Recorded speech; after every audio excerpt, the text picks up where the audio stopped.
பாடம் சொல்ல எனக்கு சந்தேகம் வந்துவிட்டது. செத்து கிடக்கிறவன் என் புருஷன் தானே என்று ஒரு ஐயம். அதனாலே அதை உறுதிப்படுத்திக் கொள்ளதான் நான் எட்டி பார்க்கிறேன். இருக்கிறவன் அவன்தான், நீ எனக்கு என்ன வேலையை தெரிந்து போகிறேன் என்றார். எனக்கு நீங்கள் எல்லாம் எனக்கு தகுந்த கௌரவத்தை பார்த்தால் அந்த பெண் வந்து எட்டி பார்த்தது போல என்னை நானே எட்டி பார்க்க வேண்டிய நிலைமையே இருக்கிறது. இந்த மரியாதையெல்லாம் நடத்தானா, இந்த அன்பெல்லாம் நடத்தானா என்று நான் ஆச்சரியப்படுகிறேன்.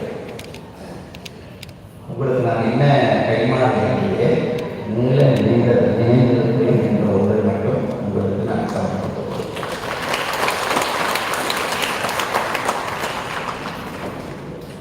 மகாபாரத கதை கடந்த 4 நாட்களாக உங்களுக்கு சொல்லுகிறது.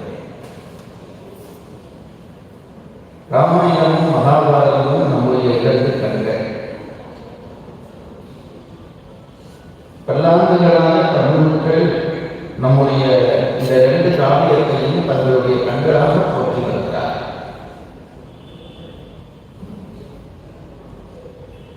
அறத்துக்கு 2 கூறுகள் உண்டு. ஒன்று விதித்தன செய்தல், அடுத்தது இலக்கியன ஒழித்தல் என்று நான் சொல்லியிருக்கிறேன். விதித்தன செய்தலுக்கு காவியம் ராமாயணம், இலக்கியன ஒழித்தலுக்கு காவியம் மகாபாரதம். இதைவிட 3வது ஒரு காவியம் நம்முடைய இதிகாசங்களிலே இருக்கிறது. ஆனால் அது இன்றைக்கு பெரும்பாலும் பேர் சொல்லப்படுகிறது என்று பேசப்படுவதில்லை. நம்முடைய சமயத்தினுடைய இதிகாசங்கள் எத்தனை என்றால் 3. பல பேர் 2 என்று சொல்லிக் கொண்டிருக்கிறார்கள். 3: ராமாயணம், மகாபாரதம், சிவரகசியம் என்று 3 நூல்களை இதிகாசமாக நம்முடைய சமயம் ஏற்றுக்கொண்டிருக்கிறது. இதிலே இந்த 2 இதிகாசங்கள் ராமாயணமும் மகாபாரதமும் அறத்தை நிறைவேற்றுவதற்காக வந்த இதிகாசங்கள். காலாகாலமாக இந்த இதிகாசங்கள் நம் இனத்திலே பரவின வழியே இருக்கிறது. நேற்று 2000 ஆண்டுகளுக்கு முன்பு பிறந்ததாகிய சங்க இலக்கியங்களிலேயே இந்த ராமாயண கதையும் மகாபாரத கதை பற்றிய குறிப்புகள் உண்டு. கொண்டுதான் மற்றவரை கூப்பிடுகிறான். கணவன் தான் உயிர் என்று சொன்ன மனைவி அவள் போய் முதல் இறங்கி கொண்டுதான் வா வா என்கிறாள். அப்போ அதில் என்ன தெரிகிறது? நமக்கு நம்மீது தான் அக்கறை. என்னுடைய ஆசிரியர் சொல்வார், என்னுடைய குருநாதர் சொல்வார், ஒரு கல்யாண வீட்டுக்கு போகிறோம் என்று வையுங்கள். ஒரு கல்யாண வீட்டுக்கு போகிறோம். போனால் இந்த உறவுக்காரர்கள்லாம் கல்யாண வீடு முடிஞ்ச உடனே ஃபோட்டோ எடுப்பார்கள். கடைசியில் எல்லாரையும் திருப்திப்படுத்துவதற்காக, உறவுக்காரர்களையெல்லாம் திருப்திப்படுத்துவதற்காக ஒரு மாப்பிள்ளை பொம்பளையை நடுவில் உட்கார வச்சு எல்லாரையும் வரிசையாக நிற்க வச்சு ஒரு ஃபோட்டோ எடுப்பார்கள். குரூப் ஃபோட்டோ என்று ஒரு ஃபோட்டோ. நாங்களும் அதில் ஒரு மூலையில் போய் நின்று கொள்வோம். எடுத்த பிறகு ஒரு மாதம் கழிந்து விடும், 2 மாதம் கழிந்து விடும். ஏதோ தேவைக்கு அந்த வீட்டுக்கு போவோம். போனால் அந்த வீட்டில் என்ன செய்வார்கள்? கல்யாண ஆல்பம் வந்தது பார்க்கிறீர்களா என்று கொண்டு வந்து காட்டுவார்கள். அந்த ஆல்பத்தை நம் கையிலே தந்தவுடனே நாங்கள் எந்த படத்தை முதல் பார்ப்போம் சொல்லுங்கள்? கட என்று ஆல்பத்தை தட்டுவோம். மாப்பிள்ளை பொம்பிள்ளை தாலி கட்டுறது ஒன்றும் நமக்கு வேணாம். நான் நின்ற படம் எங்கே என்று பார்க்கறது தான் நம்ம வேலை. அதில் இருந்து நமக்கு என்ன தெரிகிறது? நம் மீது தான் நமக்கு அக்கறை. அது கூட இல்லை. என் ஆசிரியர் சொல்லி நான் ரசித்து சிரிப்பேன். இந்த படத்தை தட்டி எடுத்துருவான். எடுத்து 50 பேர் நின்று எடுத்த படத்தில் 49 பேர் கிளியராக விழுந்திருப்பார்கள். நம்ம படம் மட்டும் கொஞ்சம் அழிஞ்சிருக்கும். உடனே இவன் என்ன சொல்லுவான் தெரியுமா? யார் இந்த ஃபோட்டோகிராஃபர்? இவனுக்கு படமே எடுக்க தெரியவில்லை என்பான். இதுவே மாறி 49 பேர் படமும் அழிஞ்சு நான் மட்டும் கிளியராக இருந்தால் நல்லா எடுத்திருக்கிறானே ஃபோட்டோ என்போம். இதுதான் நம் இயல்பு. அவ்வளவு தூரம் நமக்கு நம்மீது அக்கறை. இதை ஒரு பதிவு செய்து கொள்ளுங்கள். இப்போ நான் கேட்கிறேன், உங்கள் தந்தையின் பெயர் என்ன? எனக்கு பதில் சொல்ல வேண்டாம், உங்கள் மனதுக்குள்ளே சொல்லிக்கொள்ளுங்கள். உங்கள் தந்தையின் பெயர் என்ன? உடனே சொல்வீர்கள். தந்தையின் பெயர் என்ன? உடனே சொல்வீர்கள். பாட்டா பெயர் தெரியும், சொல்வீர்கள். அந்த தந்தையின் பெயர் என்ன? கொஞ்சம் யோசிப்பீர்கள். கொஞ்சம் கண்டுபிடிச்சுவீர்கள். மூன்றாவது பெயர் சொல்வீர்கள். இப்போ திருப்பி கேட்கிறேன், என் தந்தையினுடைய தந்தையினுடைய தந்தையினுடைய தந்தை, நாலாவது தந்தை, நாலாவது என்றால் நாலாவது தலைமுறை தந்தை பேர் என்ன என்றால் பெரும்பான்மையோருக்கு தெரிவதில்லை. பக்கத்தில் இருக்க அம்மாவை அப்பாவை பார்ப்பான், அப்படி ஒரு அப்பா இருந்தாரா, அவருக்கு என்ன பேர் என்று கேட்குறான். அஞ்சாவது அப்பாவை கேட்டால் ஒரு பிள்ளைக்கு பெரும்பாலும் தெரிவதில்லை. பாரம்பரியமான குடும்பங்களில் இருக்கிறவர்களுக்கு தெரிய வாய்ப்பு இருக்கிறதே தவிர பெரும்பான்மையினோருக்கு அந்த ஐந்தாவது பாட்டாவின் பெயர் ஒருவருக்கும் தெரிவதில்லை. இந்த ஐந்தாவது பாட்டா எப்போ வாழ்ந்தார் என்பதற்கு நான் ஒரு பதில் சொல்லுகிறேன் உங்களுக்கு. ஐந்தாவது பாட்டா என்று 5 தலைமுறை கடந்து இருந்திருக்கிறார். ஒரு தலைமுறை காலம் எவ்வளவு தெரியுமா உங்களுக்கு? நாங்கள் 5 தலைமுறை என்றால் 500 வருஷம் என்று நினைக்கிறோம். இல்லை, ஒரு தலைமுறை காலம் எப்படி அளப்பதென்றால் ஒரு ஆடவனுக்கும் ஒரு பெண்ணுக்குமான திருமண வயதை கூட்டி 2ஆலே பிரிக்க வருவதுதான் ஒரு தலைமுறை காலம். திரும்ப சொல்லுகிறேன், ஒரு ஆணினுடையதும் பெண்ணினுடையதும் திருமண வயதை கூட்டி 2ஆலே பிரித்தால் வருவதுதான் ஒரு தலைமுறை காலம். பழைய காலத்திலே ஆணுக்கு திருமண வயது 16, பெண்ணுக்கு திருமண வயது 12. இப்போ சொன்னால் போலீஸில் பிடிச்சொண்டு போயிடுவார். நான் இதை சொல்கிறதே இல்லை. ஏன்னா சொன்னால் 38 வயது தாண்டி பெண் தேடி கொண்டிருக்கிறவனை என்ன ஏக்கமாக பார்க்குறான், நான் அவனை ஏக்கமாக பார்க்குறேன். திருமண வயது இது இப்படி தான் இருந்தது ஒரு காலத்திலே. கண்ணகிக்கு கல்யாணம் நடக்கிற பொழுது கண்ணகிக்கு 12 வயது, 16 ஆண்டு அகவையாள், கோவலனுக்கு 2 ஆண்டு அகவையாள். அப்போ இது பாலிய திருமணமா என்று சில பேர் கேட்பார்கள். இல்லை, அந்த காலத்திலே பிள்ளைகளினுடைய உடலை உணவாலே பலப்படுத்தி இருந்தார்கள், உணர்வை அறிவாலே பலப்படுத்தி இருந்தார்கள். ஏனென்றால் 16 வயது முடிகிற பொழுது கோவலன் உலகம் முழுவதும் சுற்றி வந்து விட்டான் என்கிறார் இளங்கோவடிகள். மண்டேத்த புகழினான் மதிமுக மடவார்தம் வண்டேத்த குரலினார் ஆயத்து பாராட்டி கண்டேத்தும் செவ்வேள் என்று கண்டேத்தும் பெருமையான் என்று பாடுகிறார். அந்த 16 வயதிலே அவன் உலகம் முழுவதும் சுற்றி வந்து விட்டானாம். அந்த அளவு ஆளுமை மிக்கவனாக அவன் இருந்திருக்கிறான். அப்படி கல்வி கொடுத்திருக்கிறோம். அதெல்லாம் எப்படி என்று சொன்னால் நேரம் போய்விடும். ராமனை காட்டுக்கு போக சொல்கிறாள் கைகை. அப்போ தசரதனிடம் கேட்காத ஒன்றை பிறகு ராமனுக்கு சொல்கிறாள், நீ 14 ஆண்டு வருடம் நீ காட்டுக்கு போக வேண்டும் என்று. சில பேர் கேட்பார்கள், அது என்ன 14 ஆண்டு கணக்கு, ஏன் 14 ஆண்டு போக சொன்னால் 12 ஆண்டு போக சொல்லியிருக்கலாமே, 18 ஆண்டு போக சொல்லியிருக்கலாமே. 14 ஆண்டு காலம் என்னவென்றால், பரதனுக்கு ஆட்சியை கொடுத்து விட்டால் ராமன் மேல் பற்றுள்ளதாகிய ஒரு சமுதாயம் அதை ஏற்காது. அதுவும் ராமன் இருந்தால் புரட்சி செய்யும். ராமனை தெரிந்த தலைமுறை மாறிவிட்டால் அதற்கு பிறகு அந்த புரட்சி நிகழாது.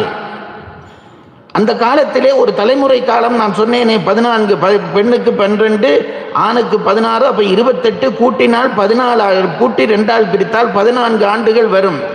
அந்த 14 ஆண்டு காலம் ராமன் இல்லாமல் போய்விட்டான் என்றால் பிறகு அவனை தெரிந்த தலைமுறை போய்விடும். அடுத்த தலைமுறை வந்தால் பரதனுடைய ஆட்சிக்கு தீங்கு வராது என்றுதான் கையை 14 ஆண்டுகளை அந்த வரமாக கேட்டாள் என்று என் ஆசிரியர் சொல்வார். இதையெல்லாம் ஏன் சொல்கிறேன் என்றால் 5 தலைமுறை எங்களுடைய பாட்டாவுக்கு அப்பா 5 தலைமுறை என்றால் இன்றைய ஒரு தலைமுறை காலம் என்பது இப்போ பெரும்பாலும் சராசரி சொல்லுகிறேன், ஆணுக்கு 30 வயது பெண்ணுக்கு 20 வயது என்று வையுங்கள். சராசரி இப்போ அப்படித்தான். முடிஞ்ச அளவு திருமண வயதை தள்ளிக்கொண்டே போகிறார்கள் படுபாவிகள். அதுக்கு என்னென்னமோ காரணம் சொல்கிறார்கள். திருமண வயதை தள்ளி போட வேண்டும் என்று நான் சொல்லுவேன். சில பேர் வந்து சொல்லுவான், கல்யாணம் எத்தனை வயசு, 35 வயசு. அட படுபாவி, இன்னும் கொஞ்ச காலம் பல்ல கடிச்சு கொண்டு இருந்தேன்னா மணிவிழாவோ ஒன்றா செய்திடலாமே என்று. நம்முடைய மனித குணத்திலே மட்டும்தான் புத்திசாலித்தனத்தை பயன்படுத்தி இயற்கையை மீறிக்கொண்டிருக்கிறோம். எந்த பறவையோ விலங்கோ தன்னுடைய திருமண வயது காலத்தை தள்ளி போடுவதில்லை. மனிதர்கள் தான் அதை செய்து கொண்டிருக்கிறோம். அதனாலே வருகிற விகாரங்கள் பல, அதை நான் சொல்ல முடியாது. இப்போ நான் சொல்ல வந்தது இதுதான், 5 தலைமுறை காலம். அப்போ ஒரு 20-30 வயது என்று வைத்துக்கொண்டால் 50 வயது, 2ஆல் பிரித்தால் 25 வயது. அப்போ ஒரு தலைமுறை காலம் 25 வருடம்தான். 5 தலைமுறை காலம் என்றால் 125 வருடம். 125 வருடத்துக்குள் என் மீது அதிக அக்கறை உள்ள எனக்கு என் சந்ததி பற்றி தெரியவில்லை. நான் முதல் சொன்னேன் அல்லவா, எனக்கு என் மீது தான் அக்கறை என்று. அப்போ எனக்கு என் சந்ததி பற்றி தெரிந்திருக்க வேண்டும் அல்லவா. 5 தலைமுறை காலத்துக்கு மேலே 125 வருஷத்துக்கு மேலே என்னுடைய தலைமுறை யார், என் பாட்டன் யார் என்று எனக்கு தெரியவில்லை. ஆனால் எந்த தமிழனையும் கேட்டாலும் திருக்குறளை யார் எழுதினார் என்றால் உடனே திருவள்ளுவன் என்கிறான்.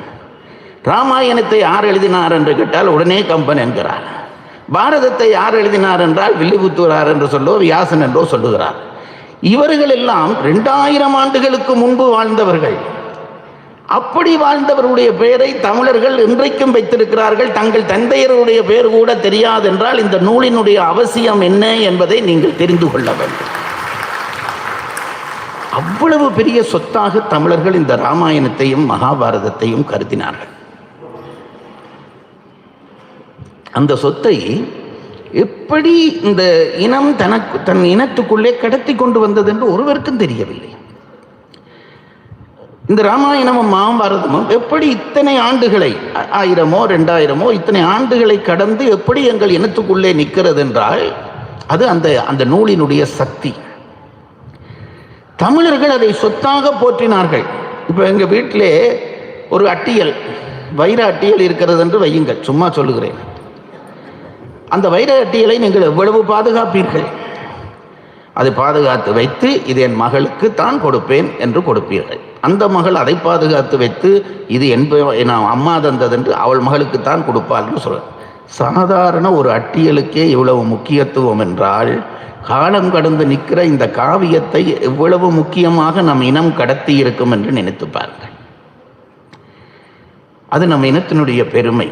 சொல்லி சொல்லி சொல்லி படிக்காதவனுக்கும் தெரியும். இன்றைக்கும் ஒரு படிப்பறிவே இல்லாத ஒருத்தி இருக்கிறாள் என்று வையுங்கள். அவளை கேட்டாலும் இவர் எப்படிப்பட்டவர்னா அவர் தர்ம பிரபு என்கிறார். இந்த தர்மன் என்ற பாத்திரம் அவளுக்கு தெரிந்திருக்கிறது.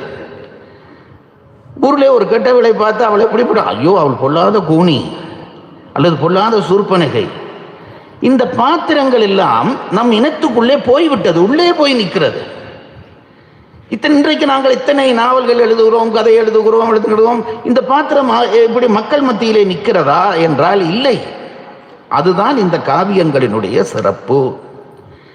அதனாலே தான் இந்த காவியம் எப்படி கடத்தப்பட்டது என்றால் கோயில்களிலே பிரசங்கமாக சொல்வார்கள். 10 பேர் கேட்பார்கள். பிறகு கேட்டவர்கள் பிள்ளைகளுக்கு போய் சொல்வார்கள். இதுவும் இல்லாத பட்சத்திலே எங்கள் ஊர்களிலே முந்தைய ஒரு வழக்கம் இருந்தது. வீடுகளிலே பாட்டா பாட்டி மாதிரி இருப்பார்கள். ஒவ்வொரு வீட்டிலும் ஒரு பாட்டன் பாட்டி வயதானவர்கள் இருப்பார்கள். இப்போ பெரும்பாலும் பாட்டா பாட்டி இல்லை. இருக்கிறவர்களும் தங்களை பாட்டா பாட்டியாக ஒத்துக்கொள்வதில்லை. பாட்டி என்று பேரப்பிள்ளை கூப்பிட்டா கோபம் வருகிறது. பாட்டி என்று சொல்லாதே. பாட்டா பாட்டிகளுக்கு என்ன வேலை என்றால் ஒரு மாலை பொழுது வந்து விட்டால் பேரப்பிள்ளைகளை கூப்பிட்டு உட்கார வைத்து இந்த ராமாயண கதையை பாரத கதையை அவர்கள் இஷ்டத்துக்கு கற்பனை பண்ணி சொல்வார்கள். அப்படி கேட்டு கேட்டுத்தான் இந்த காவியம் இன்றைக்கு வரையும் வந்திருக்கிறது. இப்போ நான் பாரதம் சொல்ல வந்திருக்கிறேன். உங்களுடைய யாருக்கு பாரதம் தெரியாது? எல்லாருக்கும் பாரதத்தினுடைய அடிப்படை கதை தெரியும், ராமாயணத்தினுடைய அடிப்படை கதை தெரியும். நுட்பங்களை நாங்கள் சொல்கிறோமே தவிர கதை தெரியாதவர்கள் என்று ஒருவரும் இல்லை. அப்படி பாட்டா பாட்டியாலே கடத்தப்பட்ட வந்த கதை இன்றைக்கு பாட்டா பாட்டியர்கள் இல்லை. அவர்கள் இருந்தாலும் கொண்டு போய் முதியோர் இல்லத்திலே விட்டு விடுகிறார்கள். அப்போ கதை சொல்ல ஆட்கள் இல்லாதபடியால் ஒரு இடைவெளி வந்திருக்கிறது. அந்த பாட்டா பாட்டியினுடைய இடத்தை நிரப்புவதற்காகத்தான் இப்போ கொஞ்ச காலமாக நான் வந்திருக்கிறேன். நான் உங்கள் எல்லாருக்கும் பாட்டா, உங்கள் எல்லாருக்கும் பாட்டி. என்னிடம் இந்த 2 தோற்றமும் இருக்கிறது. பின்னாலே பார்த்தால் பாட்டி, முன்னாலே பார்த்தால் பாட்டா.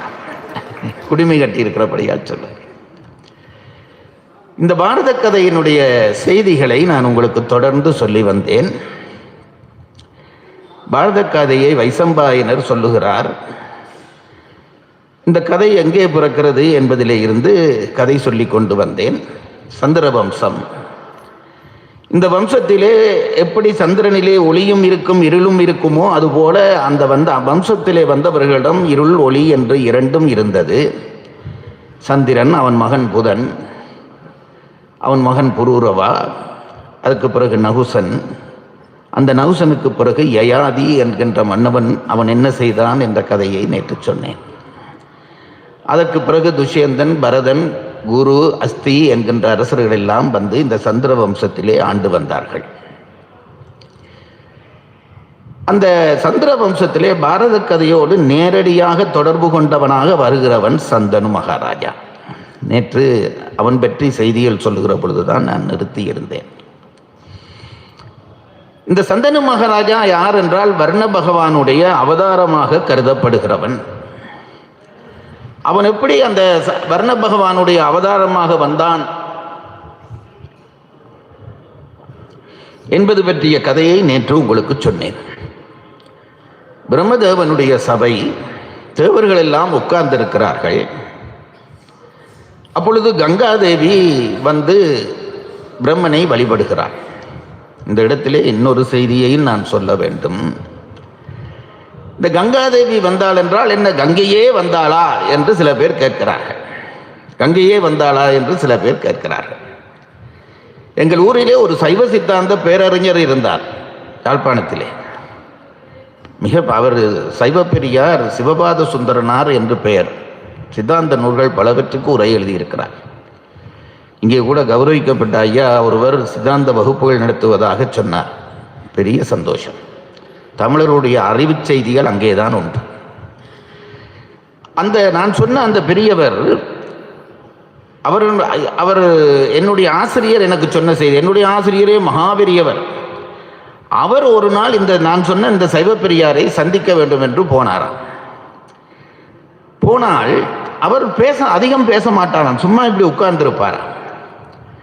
என்னுடைய ஆசிரியர் அவரை காண வேணும் என்ற ஆசையிலே போயிருக்கிறார். போன உடனே வாரம் இரும் என்று சொல்லியிருக்கிறார். எங்கள் ஊரில் இந்த சின்ன வயதுக்காரரையும் அப்படி மரியாதையாக கூப்பிடுவார்கள். வாரம் இரும் என்று சொன்ன உடனே இவர் உட்கார்ந்திருக்கிறார். உட்கார்ந்த உடனே அவர் கேட்டிருக்கிறார், என்ன காரியமாக வந்தீர் என்று கேட்டிருக்கிறார். இவர் நம்மை போல இந்த சாதாரணமாக சொல்வது போல நினைத்து கொண்டு சும்மா வந்தேன் என்று சொன்னாராம்.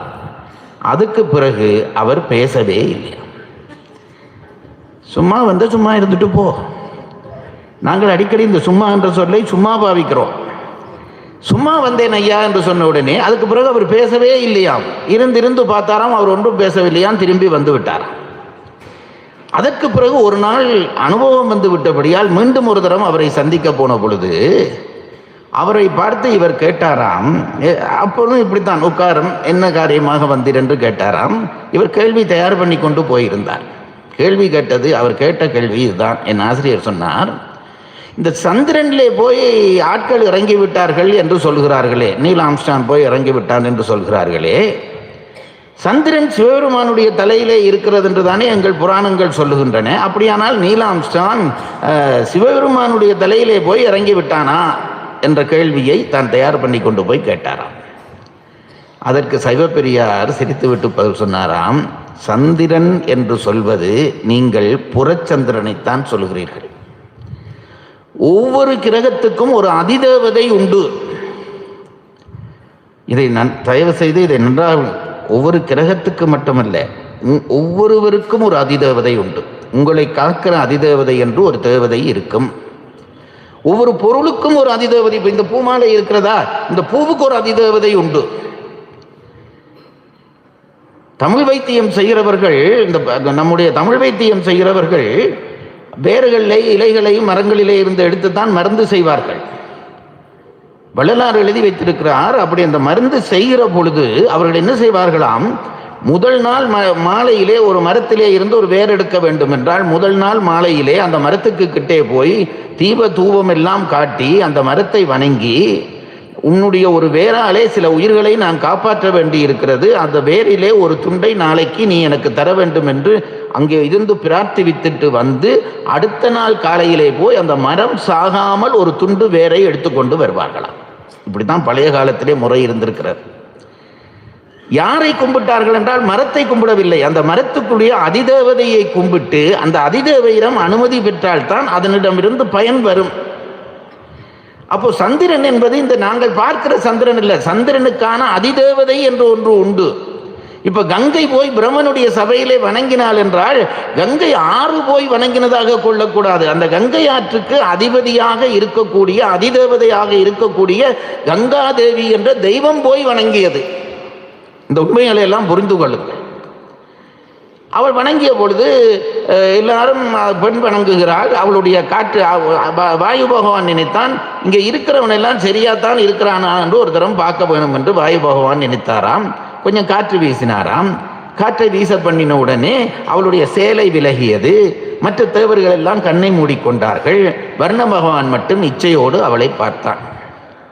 கங்காதேவியும் அவன் இச்சையோடு பார்க்கிறதை பார்த்து அவனுடைய அழகிலே மயங்கி அதை ரசித்தாள். அப்போ பிரம்மதேவன் சாபம் கொடுத்தான், நீங்கள் 2 பேரும் பூமியிலே போய் பிறந்து விட்டு அங்கே உங்கள் இச்சைகளை தீர்த்து கொண்டு வாருங்கள் என்று சாபம் கொடுத்தார். அந்த சாபத்தினாலே வந்தவன் தான் சந்தனு. வர்ண பகவானுடைய அவதாரமாக அல்லது தோற்றமாக அம்சமாக வந்தவன் தான் சந்திர வம்சத்து மன்னனாகிய சந்தனு. இந்த சாபம் பெற்றவளாகிய கங்கை மேலே இருந்து கீழே இறங்குகிறாள். நேற்று இந்த இடத்துல தான் நான் உங்களுக்கு சொல்லிவிட்டேன். கங்கை மேலே இருந்து சாபம் பெற்று பூமி நோக்கி வந்து கொண்டிருக்கிறாள். வந்து கொண்டு இருக்கிற பொழுது பார்த்தால் ஒரு 8 பேர் ஒரு பக்கத்திலே ரொம்ப கவலையோடு அவர்களும் பூமி நோக்கி இறங்கி கொண்டு இருக்கிறார்கள். இவர்கள் யார் என்று கங்கைக்கு தெரியவில்லை. இளைஞர்களாக இருக்கிறார்கள். கங்கை அவர்களை பார்த்து, மைந்தர்களே நீங்கள் யார் என்று கேட்டார். ஏன் பூமி நோக்கி போய்கொண்டிருக்கிறீர்கள் என்று கேட்டார். அதற்கு அந்த 8 பேரும், நாங்கள் தான் அட்டவசுக்கள், நாங்கள் தான் அட்டவசுக்கள் அம்மா, எங்களுக்கு ஒரு சாபம் கிடைத்து விட்டது. வசிட்டமா முனிவர் எங்களை சபித்து விட்டார், பூமியிலே போய் பிறக்கும்படி சபித்து விட்டார், அதனால் தான் நாங்கள் கீழே போய் கொண்டிருக்கிறோம் என்றார்கள். வசிட்டமா முனிவர் சபிக்கிற அளவுக்கு உங்களுக்கு என்ன நடந்தது, நீங்கள் என்ன பிழை செய்தீர்கள் என்று கங்கை கேட்டார். அந்த கங்கை அந்த அட்டவசுக்களுக்குள்ளே மூத்தவனாக இருந்தவன் கங்கையை வணங்கி சொன்னான், அம்மா நாங்கள் அட்டவசுக்கள் 8 பேர் சகோதரர்கள். ஒரு நாள் கானகத்துக்குள்ளே போய் உலா வரலாம் என்று நாங்கள் 8 பேரும் கானகத்துக்குள்ளே போய் உலா வந்து கொண்டிருந்தோம். நடுக்காட்டுக்குள்ளே சிக்கி கொண்டோம். உணவு கிடைக்கவில்லை, குடிப்பதற்கு தண்ணீர் கிடைக்கவில்லை. என்ன செய்வதென்று தெரியாமல் கொஞ்சம் அலைந்து திரிந்த பொழுது ஒரு ஆசிரமம் தெரிந்தது. அருகிலே போய் பார்த்தால் அது வசிட்டமா முனிவருடைய ஆசிரமம்.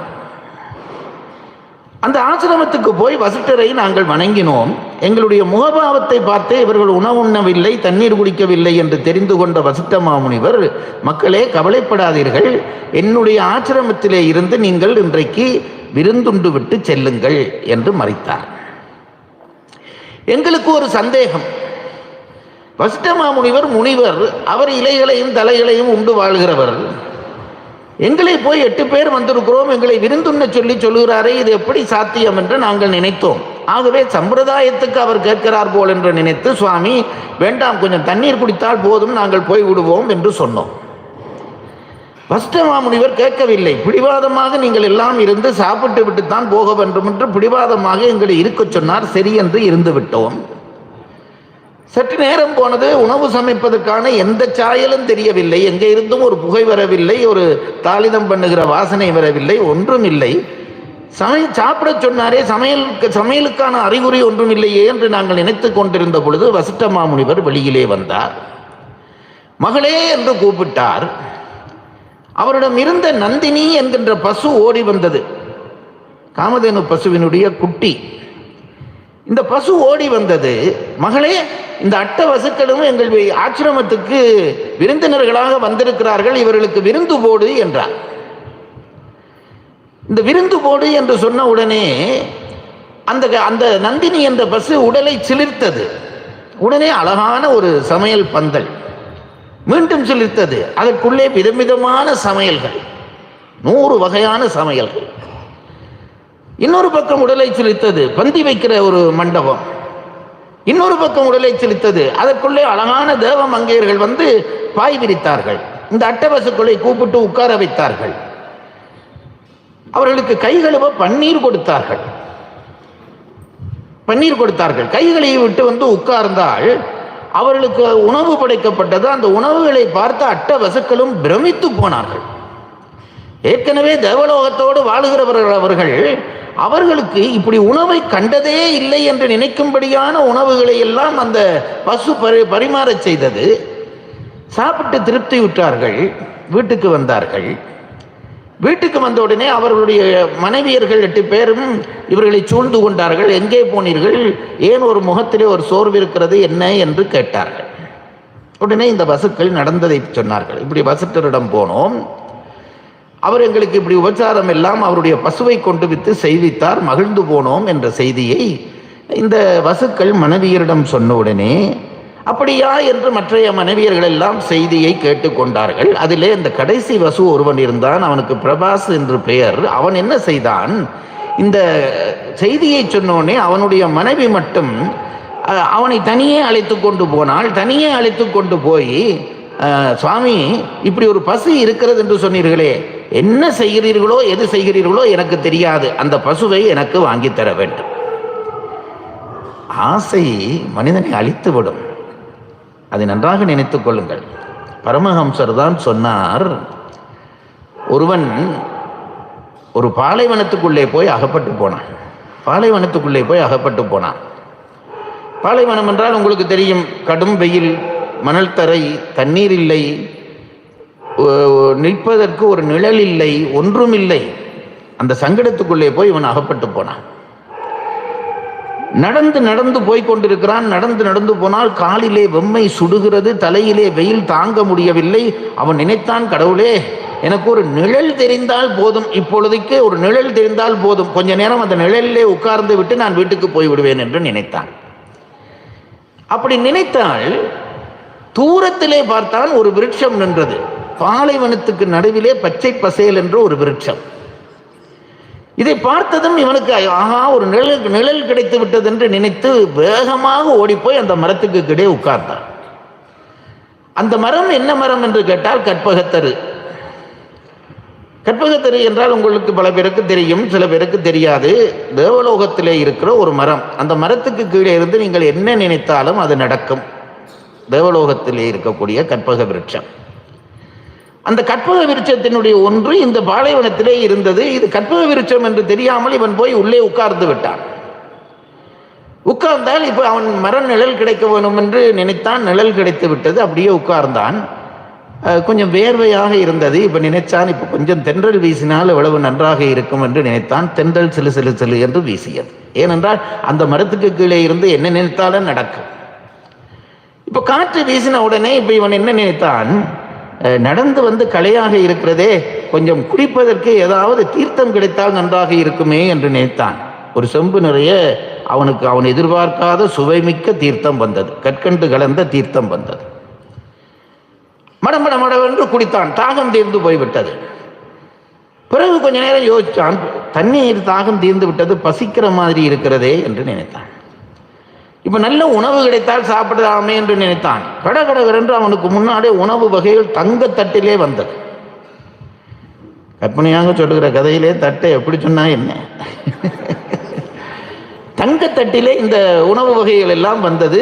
ஆசை தீர சாப்பிட்டான். பிறகு அந்த தட்டு போய்விட்டது. ஆசை தீர சாப்பிட்ட பிறகு சாப்பிட்ட களை வந்தது. கொஞ்ச நேரம் படுத்திருந்தால் நன்றாக இருக்குமே என்று நினைத்தான். ஒரு பாய் கிடைத்தால் நன்றாக இருந்திருக்குமே என்று நினைத்தான். ஒரு பாய் வந்தது, படுத்தான்.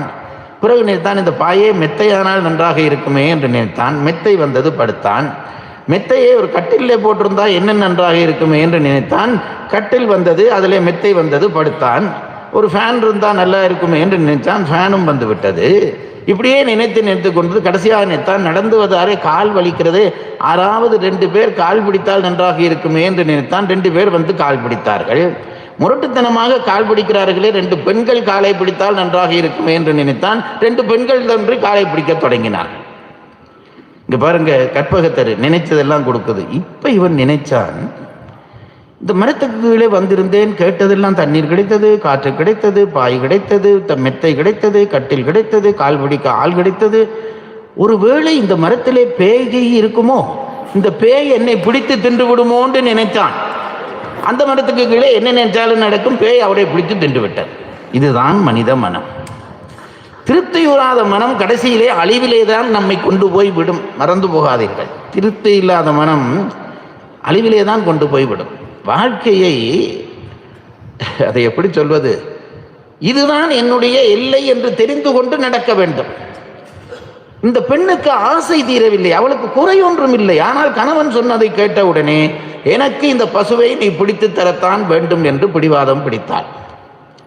பிடிவாதம் பிடிக்கிற பெண்களிடம் வென்ற ஆண்கள் என்று யாராவது இருக்கிறார்களா? 2 நாளைக்கு பிடிவாதம் பிடிக்க விடலாம், 2 நாளைக்கு அடிக்கலாம், 3 நாளைக்கு ஏதாவது செய்யலாம்.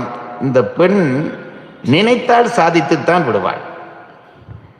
இவளும் பிடிவாதத்தை கடுமையாக பிடித்தால் இவனாலே ஒன்றும் செய்ய முடியவில்லை. சரி, உனக்கு அந்த பசுவை நான் பிடித்து தருகிறேன் என்று தன்னுடைய அண்ணன்மாரிடம் போனான், 7 பேரிடமும் போனான்.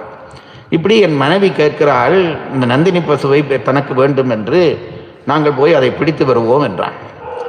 அந்த அண்ணன்மார் புத்தி சொன்னார்கள், அது வசிட்டர் பெரியவர், உனக்கு தெரியும், அவர் எப்பேற்பட்ட ஞானி முனிவர், அவரிடம் நாங்கள் போய் இந்த சேட்டையெல்லாம் பண்ணக்கூடாது என்றார்கள்.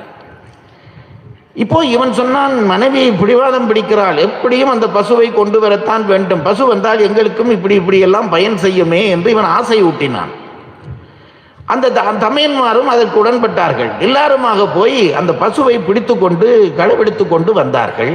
இதை அறிந்தார் வசிட்டர், சாபம் போட்டார்.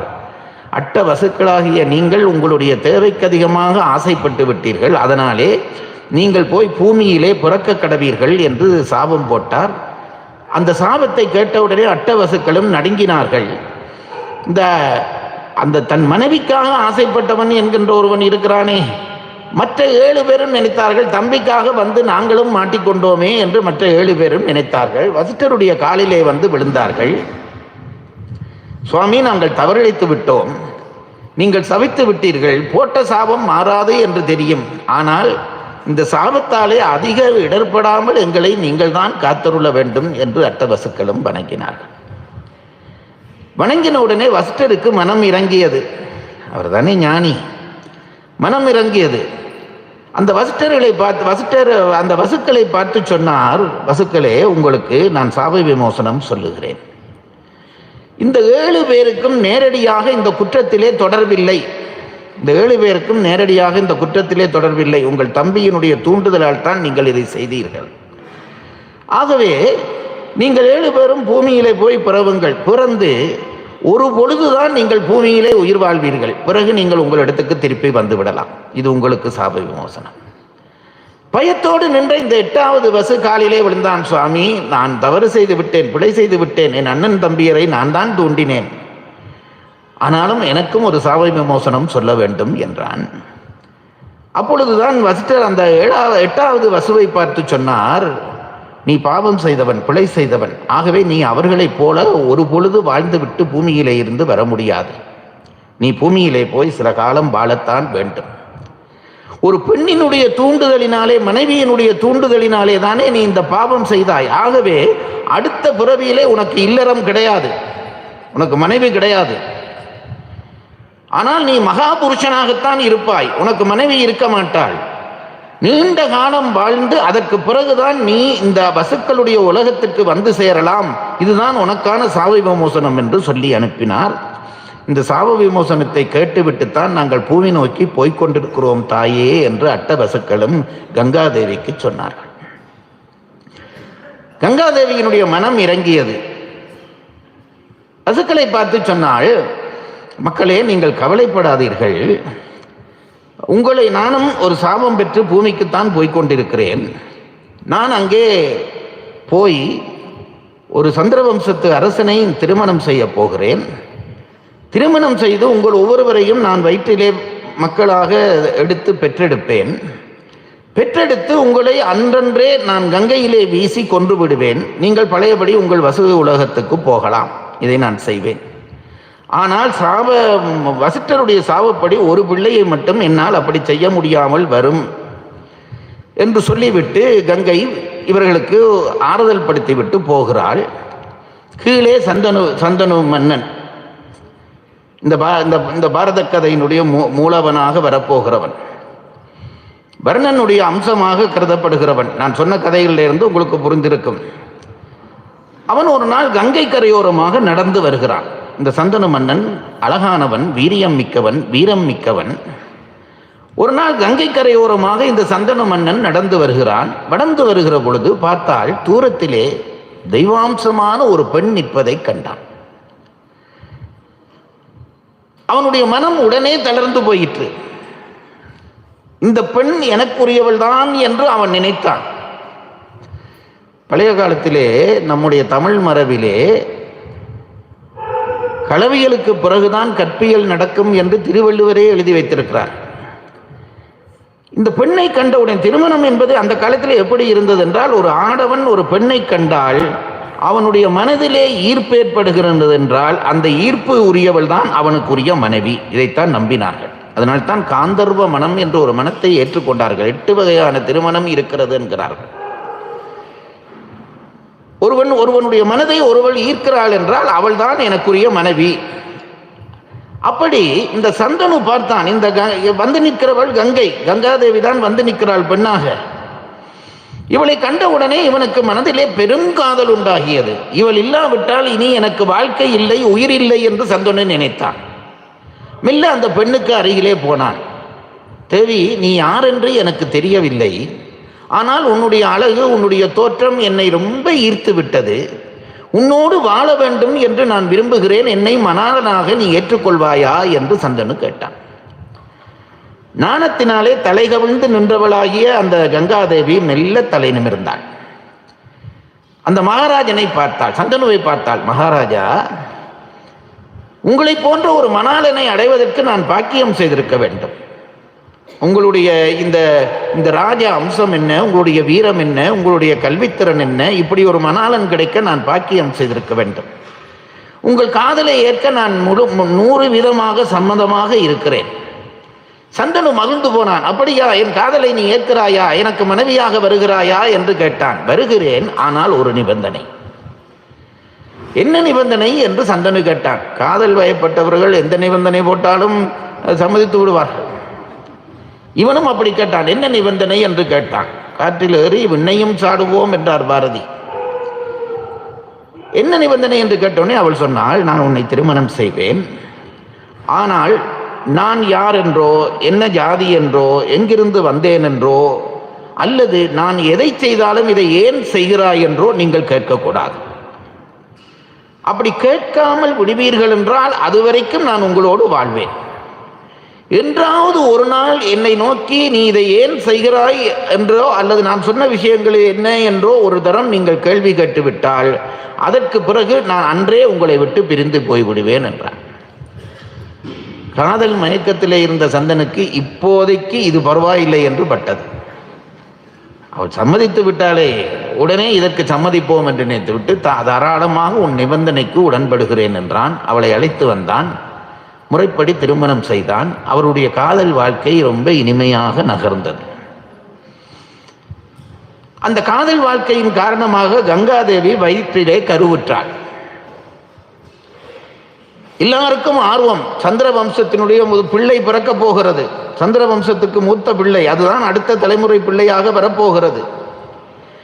சந்தனு மன்னனுக்கு அதைவிட பெரிய விருப்பம். ஏனென்றால் திருமண வாழ்க்கையிலே பாருங்கள், ஒரு குழந்தை என்பது அந்த வாழ்க்கையை அடுத்த கட்டத்துக்கு நகர்த்துகிற வேலை. அது கிடைக்கிறவன் பாக்கியசாலி, கிடைக்காதவன் உண்மையிலே அவன் அபாக்கியசாலி தான். அப்போ அந்த பருவத்துக்கு போக வேண்டும். திருமணமாகி குழந்தை பிறக்க போகிறது என்ற உடனே சந்தனு மகாராஜா ரொம்ப ஆர்வமாக இருந்தான். அரண்மனையே பரபரத்து கிடந்தது. அப்படி பரபரத்து கிடந்த அந்த அரண்மனையிலே ஒரு நாள் திடீரென்று அவளுடைய பிரசவ வேதனை ஆரம்பமாகியது. கங்காதேவி பிரசவ வேதனையாலே துடித்தாள். எல்லோரும் மருத்துவச்சிகள் முதலியோர் எல்லாரும் இருந்து அவளுக்கான உபச்சாரம் பண்ணினார்கள். ஒரு அழகான ஆண் பிள்ளையை அவள் பெற்றெடுத்தாள். எல்லோருக்கும் மகிழ்ச்சி. சந்திர வம்சத்துக்கு அடுத்த தலைமுறை பிள்ளை வந்து விட்டது என்று எல்லாரும் கொண்டாடினார்கள், மகிழ்ந்தார்கள். ஆனால் எல்லோரும் அதிரும் வண்ணம் இந்த கங்காதேவி பிள்ளையை பெற்ற உடனேயே எழும்பி நின்றாள். எழும்பி நின்றவள் அந்த பிள்ளையை தன் கையாலே தூக்கினாள். தூக்கியவள் நேராக கங்கை ஆற்றை நோக்கி நடக்கத் தொடங்கினாள். இவள் என்ன செய்கிறாள், ஏது செய்கிறாள், ஏன் செய்கிறாள், எப்படி செய்கிறாள் என்று யாருக்கும் புரியவில்லை. பிள்ளையை தூக்கி அவள் நடக்க எல்லாரும் பின்னாலே ஓடுகிறார்கள். பிள்ளையை தூக்கி கொண்டு போன அந்த கங்காதேவி கண்ணை மூடினாள். கண்ணை மூடி ஏதோ பிரார்த்தனை செய்தால் யாரும் எதிர்பாராத வண்ணம் அந்த பிள்ளையை தூக்கி ஆற்றிலே வீசிவிட்டாள். அந்த நாட்டு மக்கள் எல்லாரும் திகைத்து போனார்கள். இந்த செய்தி கேள்விப்பட்டு சந்தனு அதிர்ந்து போனான். ஒரு தாய்க்கு இப்படி மனம் வருமா? ஒரு தாய்க்கு இப்படி பெற்ற பிள்ளையை ஆற்றிலே எறிந்து கொள்ள ஒரு தாய் உடன்படுவாளா? அதான் பெரியவர்கள் சொன்னார்கள், ஆண்டவன் நினைத்தானாம், இந்த உலகத்திலே இருக்கிற எல்லாரையும் நான் காக்க வேண்டுமே, எல்லாரையும் காக்க வேண்டுமானால் எல்லாருடைய வீடுகளிலேயும் நான் போய் உட்கார வல்லவா வேண்டும், இத்தனை பேர் வீட்டிலையும் நான் உட்கார முடியுமா என்று நினைத்த கடவுள் தன்னுடைய அம்சமாக ஒவ்வொருவரை ஒவ்வொரு வீட்டுக்கு அனுப்பினானாம். அந்த அம்சம்தான் தாய் என்று நம் பெரியவர்கள் சொன்னார். அந்த அம்சம்தான் தாய். ஒரு வீட்டுக்கு தாய் தான் கடவுள், அதில் எந்த சந்தேகமும் இல்லை. தாயை கடவுளாக பிள்ளைகள் நினைக்கவும் வேண்டும், பிள்ளைகளுக்கு கடவுளாக தாய் இருக்கவும் வேண்டும். இது கட்டாயம். ஏனென்றால் தாய்மையை போல ஒன்று உண்டா? பிள்ளைக்கு தாய் தீமை செய்வாளா? அந்த காலத்திலே ஒரு செய்தி வந்தது. ஒரு படகு போன கடலிலே ஆற்றிலே, இது உண்மை நடந்த செய்தி. ஒரு படகிலே ஆற்றிலே படகு போனது. அதிலே பல பேர் போனார்கள். அந்த படகு ஆற்றின் நடுவிலே போய் கவிழ்ந்து விட்டது. கவிழ்ந்த உடனே பல பேர் அதிலே இறந்து போனார்கள். இறந்தவர்களெல்லாம் தூக்கி கரையிலே போடுகிறார்கள். அதிலே ஒரு தாயும் குழந்தையும் பக்கத்திலே போட்டு விட்டார்கள். இந்த மரண விசாரணை செய்வதற்காக ஒரு நீதிபதி வருகிறார், ஒரு ஞானஸ்தன். அந்த நீதிபதி வந்தார். வந்து எல்லாவற்றையும் பார்த்து தீர்த்து கொண்டிருக்கிறார். இந்த தாய் பிள்ளையினுடைய உடல் வந்தது. வந்தவுடனே இந்த நீதிபதியும் மற்றவர்களும் இந்த தாய் முதல் இறந்திருப்பாளா, பிள்ளை முதல் இறந்திருக்குமா என்று ஆராய்ந்தார்கள். பல பேர் சொன்னார்கள், பிள்ளை குழந்தை பிள்ளை அல்லவா, சின்ன பிள்ளை அல்லவா, அதுதான் முதல் இறந்திருக்கும், பிறகுதான் தாய் கொஞ்சம் போராடி இறந்திருப்பாள் என்றார்கள். நீதிபதி சொன்னாராம், அப்படி இல்லை, கடைசி மட்டும் அப்படி இல்லை, தாய் தான் இறந்திருப்பாள், பிறகுதான் பிள்ளை இறந்திருக்கும் என்றார். அது கைக்குழந்தை, அது அல்லவா முதல் இறந்திருக்கும், எப்படி தாய் இறந்திருப்பாள் என்று நீங்கள் சொல்லுகிறீர்கள் என்று அந்த மற்றவர்கள் கேட்டார்களாம். அதுக்கு நீதிபதி சொன்னாராம், அந்த தாய் உயிரோடு இருக்கும் மட்டும் பிள்ளையை சாக விட்டிருக்க மாட்டாள், அதுதான் தாய்மை என்று சொன்னார். இந்த தாய்மையினுடைய சிறப்பு ரொம்ப உயர்ந்தது. ஒரு தாயே போய் பிள்ளையை கடலிலே போடுவாளா? சந்தனு அதிர்ந்து போனான். ஆனாலும் அவனுடைய காதல் மயக்கம் தீராத காலம் அது. ஆகவே ஏதோ தவறு நிகழ்ந்து விட்டது, மன்னிப்போம் என்று நினைத்து பேசாமல் இருந்து விட்டான். மீண்டும் அவள் கற்பமுற்றாள், மீண்டும் குழந்தை பிறந்தது, மீண்டும் ஆற்றிலே போட்டாள். இப்படி 7 பிள்ளைகளை அடுத்தடுத்து இவள் ஆற்றிலே போட்டு விட்டாள். சந்தனு இப்பொழுது சலித்து போய்விட்டான். ஒரு பிள்ளை 2 பிள்ளை என்றால் பரவாயில்லையே, 7 பிள்ளை, 7 பிள்ளையும் ஆண் பிள்ளைகள், தெய்வீகாம்சம் பொருந்திய பிள்ளைகள். இந்த 7 பிள்ளைகளையும் ஒரு தாய் போய் இப்படி போடுவாளா? தாய்க்கு பிள்ளையை துன்புறுத்த மனம் வருமா? ஒரு பையன் ரொம்ப குடிகாரன். அவனை பெற்ற தாய், அவனுக்கு தகப்பனும் இல்லை, தாய் மட்டும் வளர்த்தாள். அந்த தாய் என்ன செய்தால், இவனுக்கு ஒரு திருமணம் செய்து வைத்தால், இவன் திருந்தி விடுவான் என்று திருமணம் செய்து வைத்தாள். திருமணம் செய்து வைத்து வந்த மனைவியும் அவள் மருமகளும் நல்லவள் இல்லை. அவள் தன்னுடைய கணவனுடைய இந்த மதுபோதையை பயன்படுத்தி தான் வாழ வேண்டும் என்று நினைத்தாள். முதல் வேலையாக என்ன செய்தால், இந்த தாயிடம் இருந்து இந்த பிள்ளையை பிரித்து கொண்டு போய்விட வேண்டும் என்று தனி ஒரு இடத்துக்கு பிள்ளையை கூட்டிக் கொண்டு போய்விட்டாள். இப்ப தாய் தனியே. தாயை பொறுத்தவரை பிள்ளை ஏதோ நிம்மதியாக இருக்கட்டும், நான் இப்படி இருந்து விட்டு போகிறேன் என்று தாய் இருந்து விட்டாள்.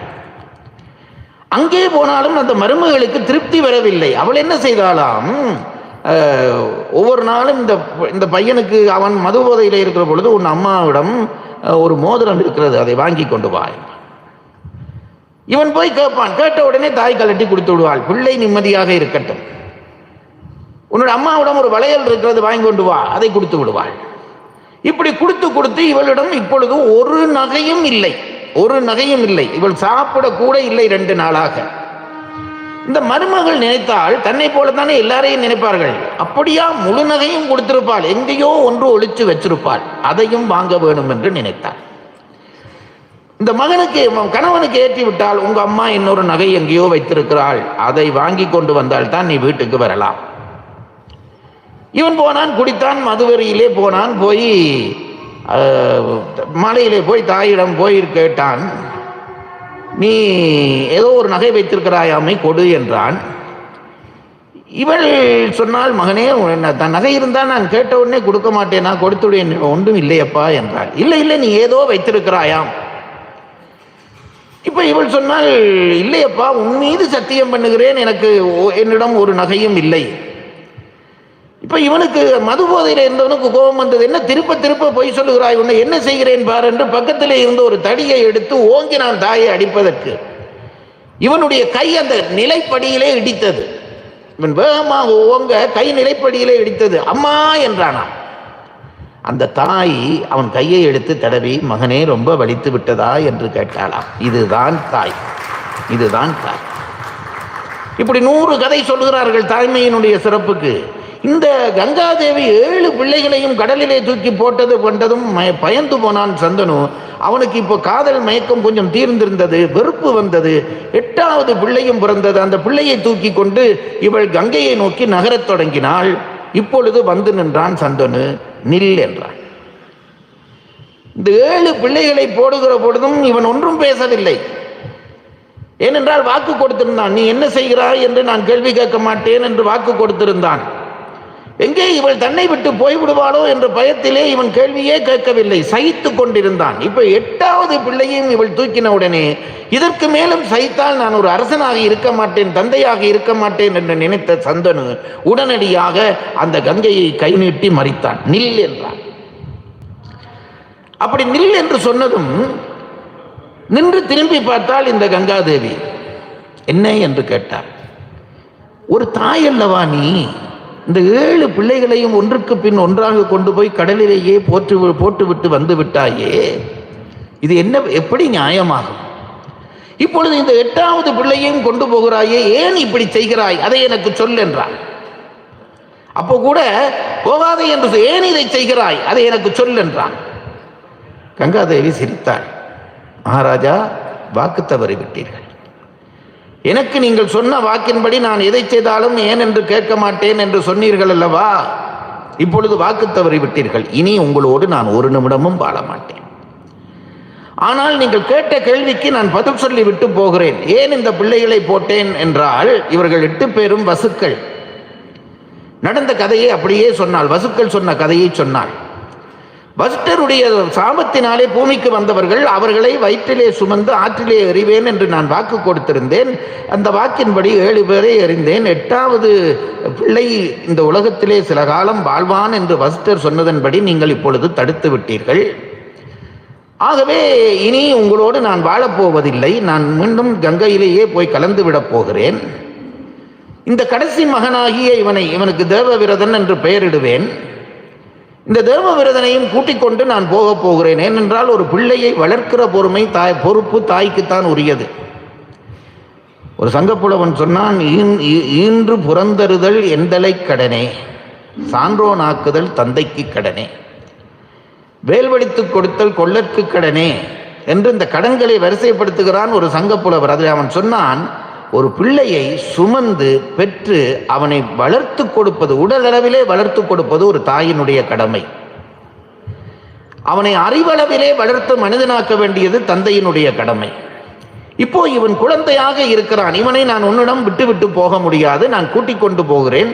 தக்கபடி இவனை வளர்த்த பிறகு உன்னிடம் கொண்டு வந்து தருவேன் என்று பிள்ளையும் கொண்டு கங்கையிலே குதித்தால் மறைந்து போனான். சந்தனு இதை எதிர்பார்க்கவில்லை. இவள் செய்கிற கொடுமை என்று நினைத்து அதனாலே வெறுப்படைந்து அவளை தடுத்தானே ஒழிய அவள் மேலே கொண்டிருந்த காதல் அவனுக்கு கொஞ்சம் கூட குறையவில்லை. அதனால் கங்காதேவி மறைந்த உடனே இவனுக்கு வாழ்க்கையே இருண்டு போனது போல ஆகிவிட்டது. அரண்மனையிலே அவளை நினைத்து வருந்தியபடியே இருந்தான். அவளுடைய ஓவியத்தை வரைந்து வைத்து அந்த ஓவியத்தை பார்த்து அழுது கொண்டே இருந்தான். இப்படி 16 ஆண்டுகள் கழிந்தன. இந்த 16 ஆண்டு முடிகிற பொழுது கூட சந்தனு கங்கையை மறக்கவில்லை, அந்த கங்காதேவியை மறக்கவில்லை. காதலிலே அவளையே நினைந்து நினைந்து நினைந்து உருகினபடி இருந்தான். ஒரு நாள் மனக்கவலையோடு கங்கை நதிக்கரையிலே இவன் நடந்து போகிறான். அப்படி நடந்து போகிற பொழுது ஒரு ஆச்சரியமான காட்சியை கண்டான். அந்த காட்சி என்னவென்றால், ஒரு சின்ன பையன், 16 வயது பையன் ஓடுகிற கங்கை வெள்ளத்தை தன்னுடைய அம்புகளினாலே அம்பை விடுத்து தடுத்து கொண்டிருந்தான். அது சாத்தியமா? நினைத்து பாருங்கள். அம்புகளை விடுத்து ஆற்றுக்கு ஒரு அணை கட்டி கொண்டிருந்தான். கங்கையை நிப்பாட்டுகிறான். கங்கை என்றால் அது கடல் போன்ற ஆறு, வேகமாக பொங்கி வருகிறது. ஒன்றுக்கு பின் ஒன்றாக அம்புகளை தொடுத்து தொடுத்து தொடுத்து அந்த கங்கை கரையிலே அந்த கங்கை நதியை தடுக்குமாற் போல் ஒரு அணை கட்டி கொண்டிருந்தான் இந்த இளைஞன். இதை பார்த்து வியந்து போனான் சந்தன். அழகான பிள்ளை, வீரமான பிள்ளை, வில்வித்தையிலே சிறந்த பிள்ளை. அம்பினாலே அந்த ஆற்றுக்கு அணை கட்டி கொண்டிருந்த அவனை பார்த்ததும் சந்தனுவினுடைய மனம் அவன் மேலே ஏதோ ஈடுபாடு கொண்டது. இவன் யார் என்று வினவ வேண்டும் என்று நினைத்து கொண்டு அந்த பிள்ளைக்கு கிட்டே போனான். அந்த பிள்ளை திரும்பி பார்த்தது, இந்த மன்னவன் தன்னை நோக்கி வருகிறான். அதற்கு இவர் யார் என்று தெரியவில்லை, இவர் ஏன் வருகிறார் என்று தெரியவில்லை. ஒருவேளை தன்னை தாக்கத்தான் இவர் வருகிறார் என்று நினைத்து ஒரு அஸ்திரத்தை எடுத்தான். அந்த அஸ்திரத்துக்கு மோகனாஸ்திரம் என்று பெயர். அந்த மோகனாஸ்திரத்தை எடுத்து நெற்றியிலே வைத்து மந்திரத்தை சொன்னான். அம்பு வில்லிலே தொடுத்தான். இந்த சந்தனு மன்னனை நோக்கி விடுத்தான். அவனுடைய மார்பிலே வந்து அந்த மோகனாஸ்திரம் தைத்த உடனே மயங்கி விழுந்து விட்டான் சந்தனு. அப்பேற்பட்ட வீரன். இவன் மயங்கி விழுந்ததை கண்ட உடனே கங்காதேவி, அதுவரை நீராக ஓடிக்கொண்டிருந்தவள், வெளியிலே வந்தாள். தன் மேல் காதல் கொண்டிருந்த சந்தனு மயங்கி விழுந்ததை கண்டதும் அவளுக்கு தாங்க முடியவில்லை. சந்தனுவை தூக்கி மடியிலே வைத்துக் கொண்டாள். ஆற்றிலே நீரெடுத்து முகத்திலே தெளித்து அவனுடைய மூச்சையை தெளிவித்தாள். சந்தனு மெல்ல மெல்ல கண் திறந்தான். திறந்து பார்த்தாள். அதுவரை தான் தேடி திரிந்த, ஓவியமாக வைத்து வரைந்து பார்த்து கொண்டிருந்த கங்காதேவி பழையபடி தன் அருகிலே இருக்கிறாள். அவள் மடியிலே தான் படுத்திருக்கிறான் என்றதும் அவனுக்கு ஆனந்தம் பொங்கியது. தேவி, நீ என்னை தேடி வந்து விட்டாயா? உன்னை நினைந்து நினைந்துதானே நான் வாடிக்கொண்டிருந்தேன். என்னை தேடி வந்து விட்டாயா? இனி என்னோடு வாழ்வாயா? இது யார் இந்த பையன் என்று கேட்டாள். கங்காதேவி சொன்னாள், சுவாமி, நான் சொன்ன வார்த்தை தான். இனி உங்களுக்கும் எனக்குமான வாழ்க்கை இல்லை. உங்களுடைய கடைசி பிள்ளை, 8வது பிள்ளையை பொறுப்படுத்தி வளர்த்து விட்டு உங்களிடம் தருவேன் என்று நான் சொன்னேன் அல்லவா, அந்த பிள்ளை தான் இவன். இவனுக்கு தேவவிரதன் என்று பெயர். நீங்கள் பார்த்து ஆச்சரியப்படுகிறீர்களே, கங்கையை அம்பினாலே அணை கட்டி நிறுத்தினான் என்று ஆச்சரியப்பட்டீர்களே. இந்த பிள்ளை வேறு யாருடைய பிள்ளையும் இல்லை, உங்கள் பிள்ளை, உங்கள் சந்திரவம்சத்து பிள்ளை. இந்த பிள்ளையை முறைப்படி நான் வளர்த்திருக்கிறேன். வசிஷ்டமா முனிவரிடம் அனுப்பி இவனுக்கு பாடம் சொல்லிக் கொடுக்க சொல்லி இருக்கிறேன். வசிஷ்டரிடம் பாடம் கற்றிருக்கிறான். அது மட்டுமல்ல, பரசுராமர் என்கின்ற பெரிய வீரனிடம் அனுப்பி இவனுக்கு வில்வித்தை சொல்லிக் கொடுத்திருக்கிறேன். பரசுராமரிடம் அனுப்பி இவனுக்கு வில்வித்தை சொல்லிக் கொடுத்திருக்கிறேன். பூர்ணமாக வளர்ச்சி பெற்று விட்டான். 16 வயது வந்து விட்டது. அதனால் இனி உங்களிடம் பிள்ளையை ஒப்படைக்க வேண்டும் என்றுதான் வந்தேன். இந்த பையனை பெற்றுக்கொள்ளுங்கள், நான் போகிறேன் என்று கங்கை மறைந்து விட்டாள்.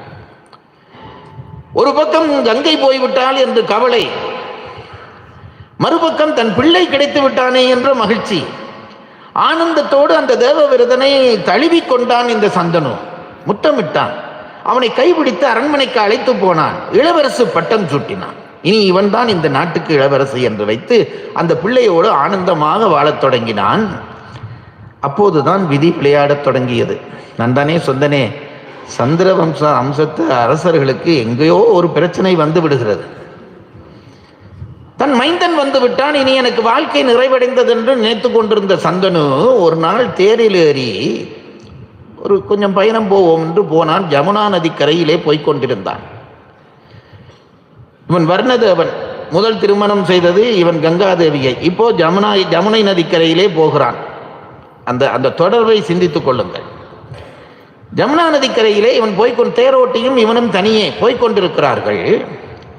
போய்கொண்டிருந்தால் திடீரென்று அதுவரை அவன் அனுபவித்திராத ஒரு பெரிய நல்ல இனிய வாசனை அவனால் நுகர முடிந்தது. நிறுத்து தேரை என்றான். அவன் இதுநாள் வரைப்பட்டு இப்படி ஒரு பூவின் வாசனை அனுபவித்ததில்லை, ஒரு பழத்தின் வாசனை அனுபவித்ததில்லை, ஒரு உணவின் வாசனை அனுபவித்ததில்லை. எங்கே இருந்து இந்த வாசனை வருகிறது? இப்படி இந்த வாசனையை முகர்ந்த உடனே உடல் எல்லாம் சிலிர்க்கிறதே என்று இவன் நினைத்தான். அதனால் வரைக்கும் இந்த 16 வருடங்களாக பெண்ணின்பத்தை நாடாதிருந்த அவனுடைய மனதிலே அந்த கிளர்ச்சி உண்டாயிற்று. வயதாகிவிட்டது, ஆனாலும் கிளர்ச்சி உண்டாகிவிட்டது. ஒன்று சொல்லுகிறேன் பாருங்கள், பல குற்றங்கள் நம்மிடம் இருக்கின்றன. இந்த குற்றங்களிலே 2 குற்றங்கள் வெளியிலே இருந்து நமக்கு உள்ளே போவதில்லை என்கிறார் திருவள்ளுவர். நம் பெரியவர்கள் சொன்னார்கள். பல குற்றங்கள் வெளியிலே இருந்து நமக்கு உள்ளே வரும், 2 குற்றங்கள் உள்ளே இருந்து வெளியிலே வரும். அந்த குற்றங்களை ஆயுள் முழுவதும் நாங்கள் நீக்கிவிட முடியாது. அந்த குற்றங்கள் என்ன என்றால், ஒன்று காமம், அடுத்தது கோபம். காமமும் கோபமும் வெளியிலே இருந்து உள்ளே போவதில்லை, உள்ளே இருந்து வெளியிலே வருவது. அதனாலே அதை உயிர்க்குணங்கள் என்கிறார்கள்.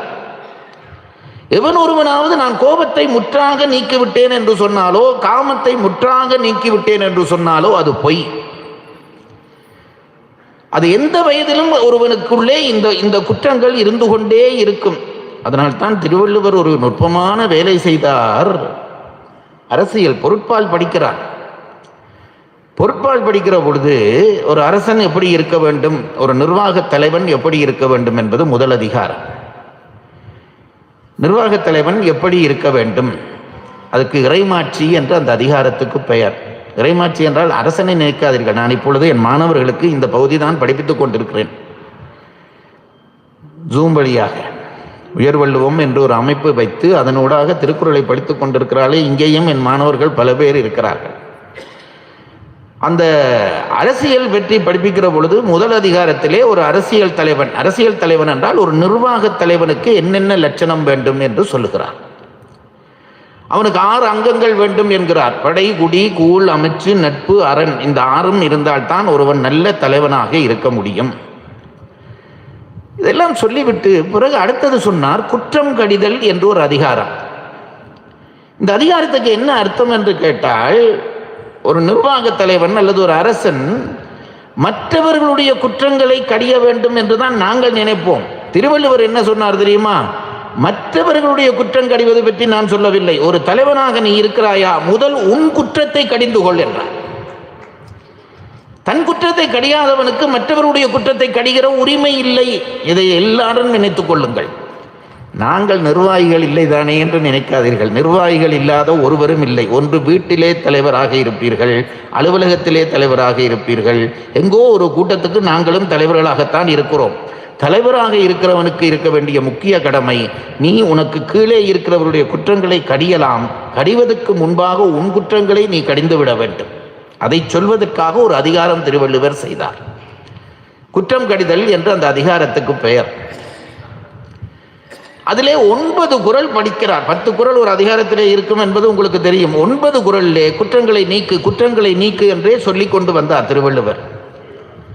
இந்த 10வது குறள் வந்தது பாருங்க. 10வது குறள் வந்தோடனே திருவள்ளுவர் என்ன செய்தார், இது ஒரு தலைவனுக்கு தானே சொல்லுகிறார். தலைவனை பார்த்து இங்கே கிட்டையில் கொஞ்சம் வாடான்ட்டார். ஒரு அரசனையோ ஒரு நிர்வாகியோ இங்கே கிட்டே வா என்று கூப்பிட்டார். திருவள்ளுவர் கூப்பிட்டதை நீ பார்த்தியான்னு கேட்கப்படாது. நான் இப்படி அனுபவிச்சு தான் படிக்கிற வழக்கம், அதனால தான் அப்படி சொல்லுகிறேன். அந்த தலைவனை கூப்பிட்டார். 9 குறள் சொன்னேன், குற்றங்களை நீக்கிவிடு என்று சொன்னேன், புரிந்ததா என்று கேட்டார். புரிந்தது என்றான். நீக்கி விடுவாயா என்று கேட்டான். நீக்கி விடுவேன் என்றான்.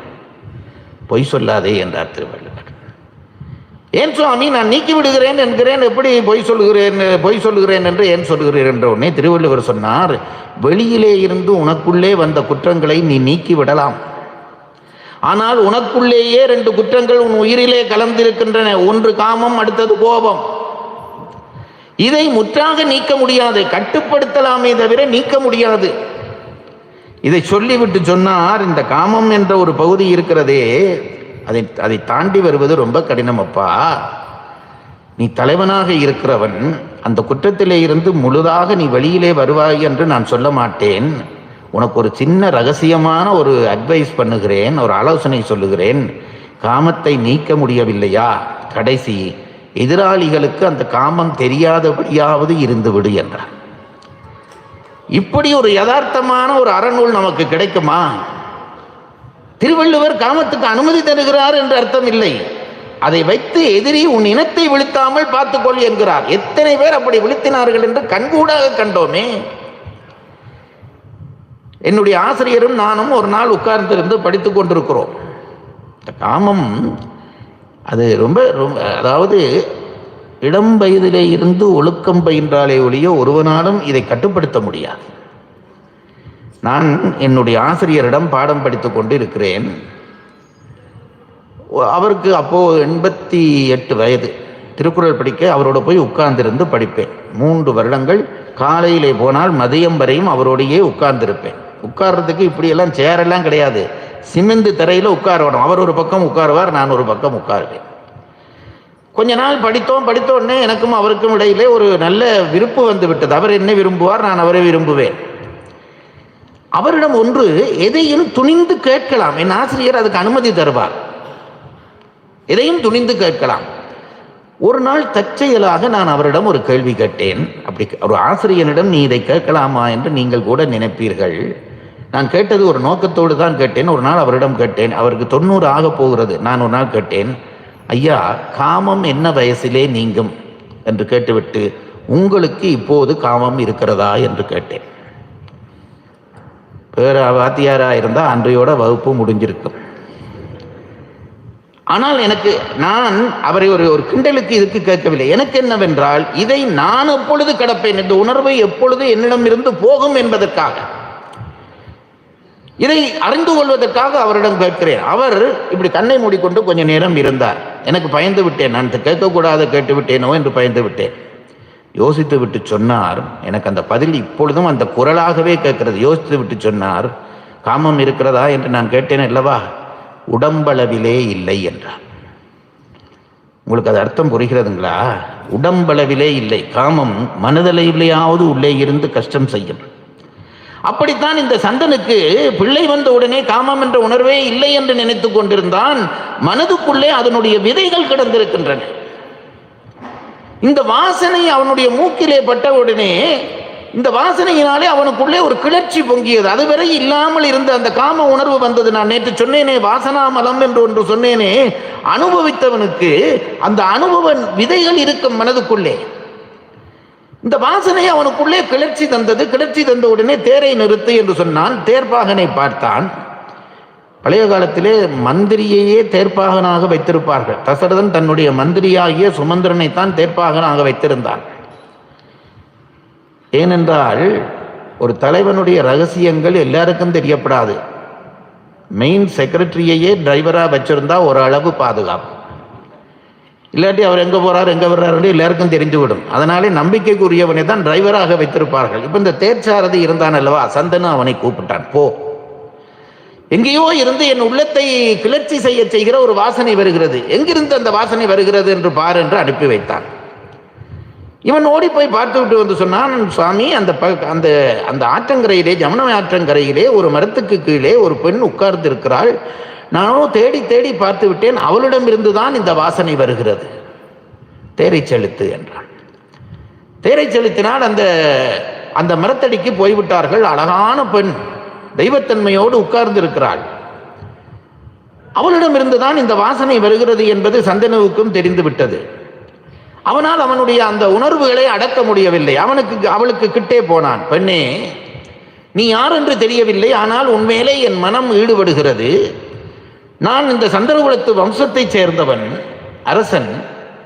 உன்னை திருமணம் செய்ய வேண்டும் என்று நான் விரும்புகிறேன். நீ உடன்படுவாயா என்று கேட்டான். அதற்கு அவள் சிரித்துவிட்டு, சுவாமி, உங்களுக்கும் எனக்கும் இடையிலே இருக்கக்கூடிய வயது வேறுபாடுகள் எல்லாம் ஒரு பக்கம் போகட்டும். உங்களுடைய அந்த தோற்றத்தை பார்த்து உங்கள் மேலே எனக்கும் நாட்டம் உண்டாகிறது உண்மை. ஆனால் நான் இந்த ஆற்றங்கரையிலே இருக்கிற செம்படவர்களுக்கு தலைவனாக இருக்கக்கூடிய அரசனுடைய மகள் நான். மீனவர்களுடைய தலைவனுடைய மகள் நான். என்னுடைய தந்தை தான் என்னை வளர்த்து வருகிறார். அவரிடம் அனுமதி பெறாமல் உங்களை திருமணம் செய்வேன் என்று நான் ஒரு வாக்கு தர முடியாது. வேண்டுமென்றால் ஒன்று செய்யுங்கள், என் தந்தையிடம் போய் என்னை திருமணம் செய்து தரும்படி கேளுங்கள். அவர் தந்தால் நான் மகிழ்ச்சியோடு உங்களை ஏற்றுக்கொள்கிறேன் என்றார். இப்போ திரும்பி வந்தான். சந்தனுவுக்கு மனக்குழப்பம். நேராக தான் போவது பொருத்தமில்லை என்று மீண்டும் தேர்ச்சார்த்தியை அனுப்பி அந்த மீனவத் தலைவனிடம் உன் பெண்ணை எனக்கு திருமணம் செய்து தருகிறானா என்று கேள் என்று அனுப்பி வைத்தான். இப்போ இந்த தேர்ச்சாரதி அந்த மீனவத் தலைவனிடம் போனான். நான் சந்திரவம்சத்து அரசன் சந்தனுவினுடைய தேரோட்டி என்றான். சொன்ன உடனேயே இவன் எழும்பி நின்று விட்டான். என்றால் அவ்வளவு பெரிய சக்கரவர்த்தி அவன், இவன் மீனவத் தலைவன். என்னது, சந்தனு மகாராஜாவினுடைய தேரோட்டியா நீங்கள் வந்திருக்கிறீர்களா? ஐயோ, அப்படியானால் மகாராஜாவும் வந்திருக்கிறாரா என்று எழும்பி கைகட்டி நின்றான். நான் என்ன செய்ய வேண்டும், ஏதாவது உத்தரவிடுங்கள் என்றான். உனக்கு உத்தரவிட நான் வரவில்லை அப்பா, சந்தனு மகாராஜா உன்னிடம் ஒன்றை கேட்கும்படியாக சொல்லி இருக்கிறார். சுவாமி, மகாராஜா என்னை கேட்பதா? உத்தரவிட வேண்டியது தானே, என்ன செய்ய வேண்டும் சொல்லுங்கள் என்று இவன் பணிந்தான். ஒன்றுமில்லை, அவர் உன்னுடைய பெண்ணை கண்டார். சத்தியவதி என்று அவளுக்கு பெயர். அவளை கண்டார். அவளுடைய உடம்பிலே இருந்து வருகிற அந்த வாசனை அவரை ஈர்த்தது. அவளை திருமணம் செய்ய வேண்டும் என்று விரும்புகிறார். அவளிடம் போய் கேட்டார். அவள் சொன்னாள், தந்தை அனுமதித்தால் நான் உங்களை திருமணம் செய்வேன் என்று அவள் சொல்லி இருக்கிறாள். அதனாலே உன்னிடம் அனுமதி பெற்று வரும்படி, அவளை திருமணம் செய்ய அனுமதி தருவாயா என்று கேட்டு வரும்படி தான் சந்தனு மகாராஜா என்னை அனுப்பினார். அதுக்காகத்தான் நான் வந்திருக்கிறேன் என்றார். அதுவரை குனிந்து நின்ற அந்த மீனவத் தலைவன் நிமிர்ந்து உட்கார்ந்தான். ஏன், இதுவரை அடிமை, இப்ப சம்பந்தம் பேச வந்திருக்கிறார், இனி அடிமை இல்லை என்று அவனுக்கு தெரிந்து விட்டது. நிமிர்ந்து உட்கார்ந்தான். உட்கார்ந்து சொன்னான், திருமணம் செய்ய வந்திருக்கிறீர்கள், உடனே நான் சம்மதம் சொல்ல மாட்டேன். என்னதான் என்றாலும் அவள் என் மகள். நான் இந்த மீனவ குலத்துக்கு, இந்த ஆற்றங்கரையிலே இருக்கக்கூடிய மீனவ குழுவத்துக்கு நான் தலைவன். என் பிள்ளை என்னுடைய மகள் என்றபடியால் இந்த குலத்துக்கு தலைவி. என்னவோ ஏதோ இந்த குலத்திலேயே ஒருவனை திருமணம் செய்தால் கூட அவள் இந்த இனத்துக்கான தலைவியாகத்தான் இருப்பாள். ஆனால் உங்கள் மகாராஜா அவளை கல்யாணம் செய்து கொண்டு போனால் அவருக்கு ஏற்கனவே ஒரு பிள்ளை இருப்பது இந்த ஊருக்கே தெரியும். ஒரு பிள்ளை இருப்பது தேவவிரதன் என்று உங்கள் மகாராஜாவுக்கு ஒரு பிள்ளை இருப்பது தெரியும். அங்கே என் மகள் வந்தால் அவள் இரண்டாமவளாகத்தான் இருப்பாள். அவளுக்கு தலைவி என்கின்ற உரிமை கிடையாது. இங்கே இருந்தால் சின்னவளாக இருந்தாலும் தலைவியாக இருப்பாள். அங்கே வந்து அடிமையாகத்தான் அவள் இருக்க வேண்டும். ஆகவே என்னுடைய மகளை நான் திருமணம் செய்து தர முடியாது. அப்படி தர வேண்டுமானால் என்னுடைய மகளை திருமணம் செய்ய வேண்டுமானால் என் மகளுக்கு பின்னாக பிறக்கக்கூடிய பிள்ளைகளுக்கு இந்த ஆட்சியை தருவேன் என்று உங்களுடைய மகாராஜா சொல்ல வேண்டும். இதுதான் என்னுடைய நிபந்தனை என்றார். திருமணம் செய்கிறது என்றால் நான் திருமணம் செய்வேன், ஆனால் அவளுக்கு பிறக்கக்கூடிய பிள்ளைகளுக்குத்தான் இந்த ஆட்சியை மகாராஜா தர வேண்டும். அப்படி தருவாரா என்று கேட்டு சொல், அப்படியானால் நான் திருமணம் செய்கிறேன் என்றான். இந்த தேரோட்டிக்கு பதில் சொல்ல முடியவில்லை. வந்தான், சந்தனுவிடம் சொன்னான், சுவாமி, அவன் தன் மகள் வயிற்றில் பிறக்கிற பிள்ளைகளுக்கு நீங்கள் இந்த ஆட்சியை தருவீர்கள் என்றால் தான் மகளை கல்யாணம் பண்ணி தருகிறேன் என்று சொல்கிறான் என்ற உடனே சந்தனு கவலைப்பட்டான். வந்திருக்கிறவன் தேவவிரதன், ஏற்கனவே இளவரசு பட்டம் அவனுக்கு சூட்டியாகிவிட்டது. இது சாத்தியம் இல்லை என்று தேரை திருப்பு என்றான். அரண்மனைக்கு வந்து விட்டான். அரண்மனையிலே வந்து இருக்கிறான். ஆனால் அவனுடைய உள்ளத்துக்குள்ளே அந்த பெண்ணினுடைய எண்ணம் ஓடிக்கொண்டே இருக்கிறது. அந்த மூக்கிலே வந்த வாசனை அவனாலே மறக்க முடியவில்லை. அவளுடைய அழகை மறக்க முடியவில்லை. காமம் வந்தவுடனேயே என்ன நடக்கும் என்றால் உணவு மறந்து போம், தூக்கம் போய்விடும். இது நம்முடைய புலவர்கள் எல்லாம் சொல்லுகிறார்கள். அப்போ இவன் உணவு உண்கிறான் இல்லை, தூங்குகிறான் இல்லை, அரசன் இப்படியே மயங்கி கிடக்கிறான் என்கிற செய்தியை வந்து அவனுடைய பிள்ளையாகிய இந்த தேவவிரதனிடம் மற்றவர்கள் சொன்னார்கள். அப்பா தூங்குகிறார்கள் இல்லை, உண்கிறார் இல்லை, என்ன காரணம் என்று தெரியவில்லை. ஒரு பிள்ளை போய் தந்தையிடம் கேட்க முடியுமா, அப்பா நீங்கள் ஏன் தூங்கவில்லை, ஏன் உறங்கவில்லை என்று கேட்க முடியுமா? ஒரு பிள்ளை அப்படி இருந்தால் தந்தை கேட்கலாம். இப்போ தந்தை இருக்கிறார், பிள்ளை கேட்க முடியாது. என்ன செய்வதென்று தெரியாத இந்த தேவவிரதன் என்ன செய்தான், தேரோட்டியை கூப்பிட்டான். அப்பாவோடு போகிறவன் அவன்தான் என்றபடியால் ஏதோ நடந்திருக்கிறது என்பது தெரியும். என்ன நடந்தது என்று அறிய வேண்டும் என்று இந்த தேரோட்டியை கூப்பிட்டு கேட்டான். அவன் நடந்தது முழுவதும் சொல்லிவிட்டான். உங்க அப்பா அந்த பெண்ணை விரும்பினார், திருமணம் செய்ய ஆசைப்பட்டார். அந்த பெண்ணினுடைய தந்தை ஆட்சியை தன் மகளுடைய பிள்ளைகளுக்கு தந்தால்தான் கட்டித்தருவேன் என்று சொல்லிவிட்டார் என்ற உடனே இந்த தேவவிரதன் உத்தமமான பிள்ளை. ராமாயணம் படிக்கிற பொழுது ராமன் தன் ஆட்சியை துறந்து விட்டு போனான் என்று படிக்கிற பொழுது நாங்கள் வியக்கிறோம். அந்த அந்த ராமனுக்கு சமமாக இருக்கிறான் இந்த பிள்ளை தேவவிரதன். அப்பா வருத்தப்படுகிறார், அப்பா கவலைப்படுகிறார். அப்பாவினுடைய துன்பத்தை நீக்க வேண்டியதுதான் ஒரு பிள்ளையினுடைய கடன் என்று நினைத்தான். தேரிலே ஏறினான், நேராக அந்த யமுனா நதிக்கரைக்கு போனான். அந்த தலைவனை கூப்பிட்டான். உனக்கு என்ன நிபந்தனை? உன் பிள்ளைகள், உன் பேரப்பிள்ளைகளுக்கு ஆட்சி கொடுக்க வேண்டும், அவ்வளவுதானே. நான் உன் பிள்ளைகளுக்கு ஆட்சியை தருவேன், சத்தியம் பண்ணுகிறேன். நீ என்னை நம்புகிறாய் அல்லவா? சத்தியம் பண்ணுகிறேன், இந்த ஆட்சியை உன் பேரப்பிள்ளைகளுக்கு கொடுத்து விடுகிறேன் என்றான். இப்பொழுது அந்த அந்த செம்படவ தலைவன் சொன்னான், சுவாமி, உங்கள் சத்தியத்தை நான் நம்புகிறேன். நீங்கள் சந்திர வம்சத்திலே வந்தவர்கள், சத்தியத்தை மீற மாட்டீர்கள் என்று நான் நம்புகிறேன். ஆகவே நான் திருமணம் செய்து கொடுக்கலாம். ஆனால் ஒரே ஒரு சிக்கல் இருக்கிறது. என்னப்பா, நீ சொன்னதற்கு நான் சம்மதித்து விட்டேனே, அதற்கு பிறகும் ஏதாவது சிக்கலா என்று கேட்டான். ஆம் சுவாமி, என்ன சிக்கல் என்று கேட்டால், நீங்கள் என்னுடைய மகள் வயிற்றிலே பிறக்கிற பிள்ளைகளுக்கு ஆட்சியை கொடுத்து விடுவீர்கள், அதில் எனக்கு சந்தேகம் இல்லை. ஆனால் நீங்கள் உங்களுக்கு திருமணமாகி உங்களுக்கும் குழந்தைகள் பிறப்பார்கள், உங்களைப் போல உங்கள் பிள்ளைகள் இருப்பார்கள் என்று என்ன நிச்சயம்? எங்கள் அப்பாவுக்கு வர வேண்டிய ஆட்சி தானே இது, அப்பா கொடுத்து விட்டார், இது எங்களுக்கு வர வேண்டிய ஆட்சி என்று நாளைக்கு உங்களுடைய பிள்ளைகள் என் பேர பிள்ளைகளை கொன்று அந்த ஆட்சியை பறித்து விட்டால் நான் என்ன செய்வது என்று கேட்டார். அப்படி கேட்டவுடனே அந்த கேள்வி நியாயமாகப்பட்டது தேவவிரதனுக்கு. தனக்கு பிறகு பிறக்கக்கூடிய பிள்ளைகள், தன் வம்சத்திலே வரக்கூடிய பிள்ளைகள், இந்த ஆட்சியை அப்பா தானே கொடுத்தார், ஆகவே அந்த ஆட்சி எங்களுக்குரியது என்று சொல்லி இந்த பெண்ணினுடைய வயிற்றிலே பிறக்கக்கூடிய பிள்ளைகளை கொன்றுவிட்டு இந்த ஆட்சியை பறித்தால் என்ன செய்வதென்று அவன் கேட்கிறானே, அது நியாயம்தானே என்று நினைத்துவிட்டு இந்த தேவவிரதன் சொன்னான், ஆட்சியை கொடுப்பது மட்டுமில்லை ஐயனே, உன் பிள்ளைகளுக்கு, உன் பேர பிள்ளைகளுக்கு ஆட்சியை கொடுக்கிறேன் என்று சொன்னேனே, அது மட்டும் இல்லை, இப்பொழுது நான் சபதம் எடுக்கிறேன், உயிரோடு நான் இருக்கும் வரைக்கும் இன்னொரு பெண்ணை நான் திருமணம் செய்து எனக்குரியவளாக கடைசி வரையும் ஆக்க மாட்டேன், இது 33 தேவர்கள் சத்தியமாக இதை சொல்கிறேன் என்றான். ஒரு இளையவன் தன் தந்தையினுடைய ஆசைக்காக நான் திருமணமே செய்ய மாட்டேன் என்று சத்தியம் பண்ணியது இருக்கிறதே, ராமனை விட உயர்வாக நமக்கு படுகிறது. ராமன் சீதையோடு தான் காட்டுக்கு போனான், தந்தையினுடைய சொல் ஆட்சியை விட்டு.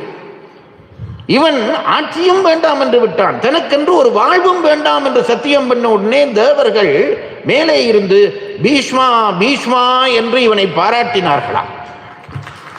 பீஷ்மர் என்ற வார்த்தைக்கு அரிய சாதனைகள் செய்கிறவன் என்று பொருள். இந்த பீஷ்மன் தான் மகாபாரத கதையினுடைய பிதாமகராக இருந்து கதையை நகர்த்துகிறார். இந்த பீஷ்மன் சாதிக்க போகிற சாதனைகள் எல்லாம் பெரிய சாதனைகள். இப்போ இவர் பீஷ்மன் என்று பெயராலேயே இனி நான் அவனை சொல்கிறேன், தேவவிரதன் என்று சொல்லாமல். பீஷ்மர் வருகிறார், தந்தையிடம் வந்து நடந்ததை எல்லாம் சொல்லுகிறார். உங்களுக்கு, நீங்கள் அந்த பெண்ணை ஏற்றுக்கொள்ளலாம் அப்பா, நான் எனக்கு ஆட்சி வேண்டாம் என்று விட்டேன், திருமண வாழ்க்கை வேண்டாம் என்று சொல்லிவிட்டேன் என்றவுடன் சந்தனை கண்ணீர் வடித்தான். அவளை இனி திருமணம் செய்யலாம் என்று இவன் வலியுறுத்தின உடனே வேறு வழி இல்லாமல் திருமணம் செய்ய அவனுக்குள்ளேயும் இருந்த ஆசை காரணமாக சம்மதித்தான். ஆனால் மீண்டும் ஒரு பிரச்சனை வந்தது. இவளை திருமணம் செய்வதிலே மீண்டும் ஒரு பிரச்சனை வந்தது. அந்த பிரச்சனை என்னவென்று நாளை சொல்வேன் என்று கூறி விடைபெறுகிறேன்.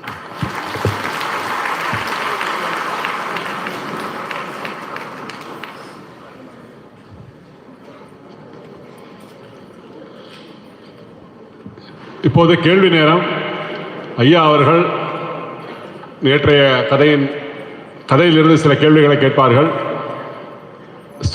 பதில் தெரிந்தவர்கள் இருக்கும் இடத்திலிருந்தே கையை தூக்கவும், சிறுவர்களுக்கு முக்கியத்துவம் கொடுக்கவும். யாராவது ஒருத்தர் நாங்கள் யாரை கூப்பிடுறோமோ அவங்க மேலே வந்து ஐயாட்ட விடையை சொல்லிட்டு பரிசை பெற்றுக் கொள்ளுமாறு கேட்டுக்கொள்கிறோம். முதலாவது கேள்வி, யயாதி என்ற அரசனுக்கு சுக்கராச்சாரியார் கொடுத்த சாபம் என்ன? அதை ஏன் கொடுத்தார்?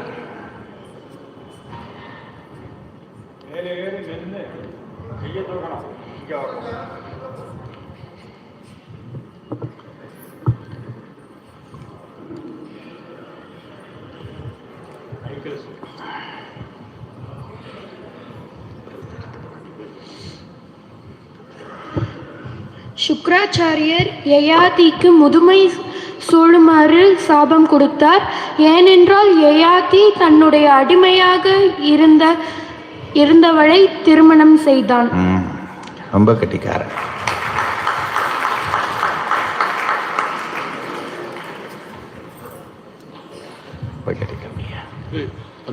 போட்டோ போட்டோ போட்டோ போட்டோ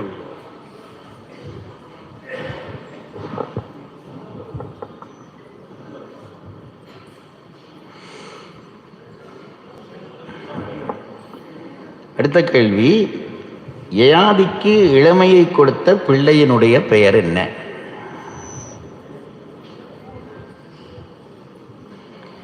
தன்னுடைய இளமையை யயாதிக்கு தானம் பார்த்து கொடுத்த பிள்ளையினுடைய பெயர் என்ன? பூரு. கெட்டிக்கார்.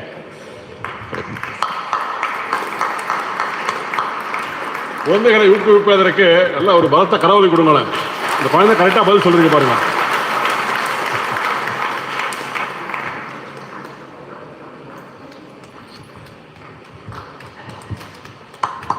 அடுத்தது பெரியவர்கள் கூட இதில் கலந்து கொள்ளலாம் என்று நினைக்கிறேன்.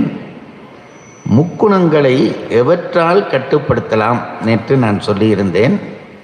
முக்குணங்கள் என்பவற்றை தோற்றுவிக்கவும் அல்லது நிப்பாட்டவும் கூடியதான ஆற்றல் கொண்ட 2 காரணங்கள் சொல்லியிருந்தேன். அதுவே எவை என்று சொல்ல வேண்டும்.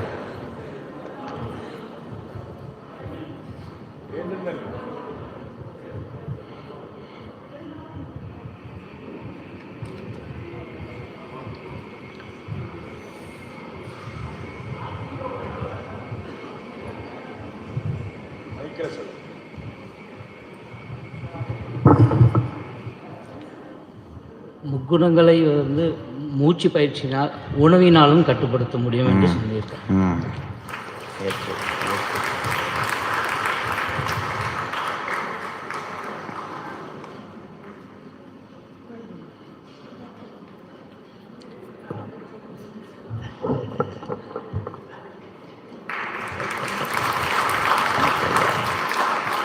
அடுத்தது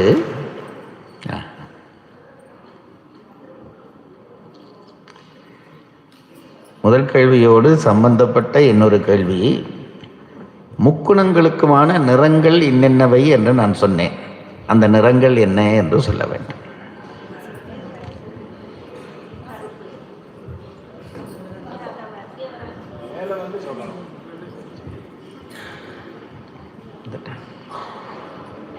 முக்குணங்களோட முதல் நிறம் வெண்மை, செம்மை, கருமை.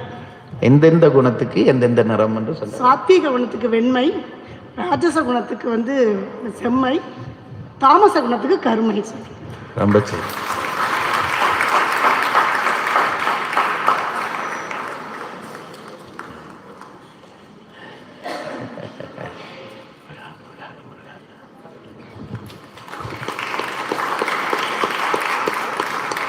நேற்று தேவயானியினுடைய கதை சொல்லுகிற பொழுது கசன் என்கின்ற தேவகுருவினுடைய மகன் அவர்களோடு வந்திருந்து போன செய்தி சொன்னேன். அதிலே கசனுக்கு தேவயானி ஒரு சாபம் கொடுத்தாள், தேவயானிக்கு கசன் ஒரு சாபம் கொடுத்தான். அந்த 2 சாபங்களும் இவை.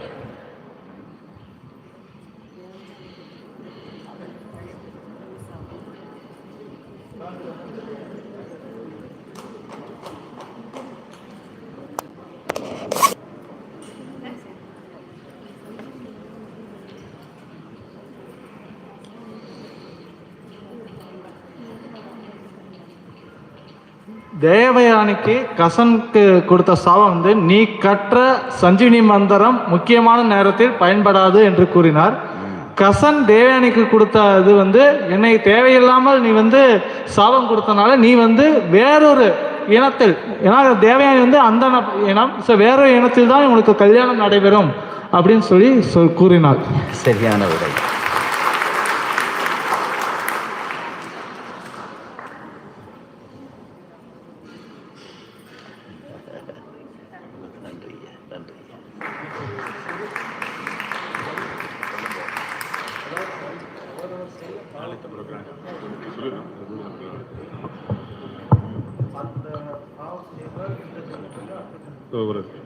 ஒரு அறிவானந்தம் ஒரு இது சொன்னாங்க.